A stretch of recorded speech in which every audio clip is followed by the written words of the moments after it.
ഇന്ന് രാത്രി കഴിക്കാൻ ചക്ക വേവിക്കാന്നുള്ള ഉദ്ദേശത്തിൽ ചക്ക കൊണ്ടുവരാൻ പോവാണ് കേട്ടോ. ഞങ്ങൾ മൂന്നാളും ഇവിടെ അടുത്തുള്ള ഒരു വീട്ടിലേക്കാണ് പോകുന്നത്. പോകുന്ന വഴിക്ക് നെല്ലിമരത്തുമ്പോൾ നോക്കിയപ്പോഴാണ് അതിൽ കാര്യമായിട്ട് നെല്ലിക്കൊന്നുമില്ല. നെല്ലിക്ക ഉണ്ടെങ്കിൽ രണ്ട് നെല്ലിക്കൊക്കെ പെറുക്കി അതും തിന്നൊക്കെ പോവാന്ന് വിചാരിച്ചതായിരുന്നു. അങ്ങനെ ആ പ്രതീക്ഷയും പോയി ഞങ്ങൾ നേരെ ചക്ക കൊണ്ടുവരാൻ വീട്ടിലേക്ക് നടന്നു. അവിടെ ചെന്നപ്പോൾ പുറത്താരെയും കണ്ടില്ല. അപ്പം മാമനോലെ പുറത്തുനിന്ന് പറ്റിക്കാണ് കേട്ടോ.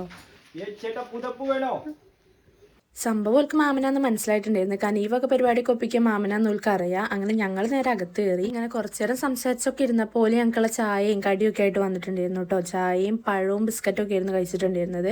ചായയോട് കഴിഞ്ഞ് ഞങ്ങൾ നേരെ ചക്ക ഇടാൻ വേണ്ടി പോയിട്ടുണ്ടായിരുന്നു കേട്ടോ. ബിജുങ്ങൾ അതിന് വേണ്ടിയിട്ടുള്ള തോട്ടൊക്കെ റെഡിയാക്കാണ്. അങ്ങനെ തോട്ടൊക്കെ റെഡിയാക്കി ഞങ്ങൾ നേരെ ചക്ക ഇടാൻ പോയി. ഈ പ്ലാമെന്നാണ് കേട്ടോ ഞങ്ങൾ ചക്ക ഇടുന്നത്. അങ്ങനെ ബിജുങ്ങൾ ചക്കയൊക്കെ ഇട്ടെന്ന് ഓരോ ചക്കയും കൊണ്ട് ഞങ്ങൾ മുറ്റത്ത് പോയിട്ട് പഴുത്ത ചക്ക ഞങ്ങൾ അപ്പം തന്നെ മുറിച്ചു. ഒരാൾ ഇവിടെയാണെങ്കിൽ ചക്ക മുറിക്കുന്നത് നോക്കി നിൽക്കുകയാണ്. അങ്ങനെ അതിന്നൊരു പീസും പിന്നെ വേവിക്കാനുള്ള ചക്കയൊക്കെ കൊണ്ട് ഞങ്ങൾ നേരെ വീട്ടിൽ പോയി. വീട്ടിൽ വന്ന് ഞങ്ങൾ മൂന്നാളും ചക്കയൊക്കെ അരിഞ്ഞ് സെറ്റാക്കി അമ്മമ്മ വേവിച്ചു. അപ്പോൾ വിചാരിച്ച പോലെ തന്നെ രാത്രി ചക്കയും മീൻകറിയൊക്കെ കൂട്ടി നല്ല അടിപൊളിയായിട്ട് കഴിച്ചിട്ടുണ്ടായിരുന്നു.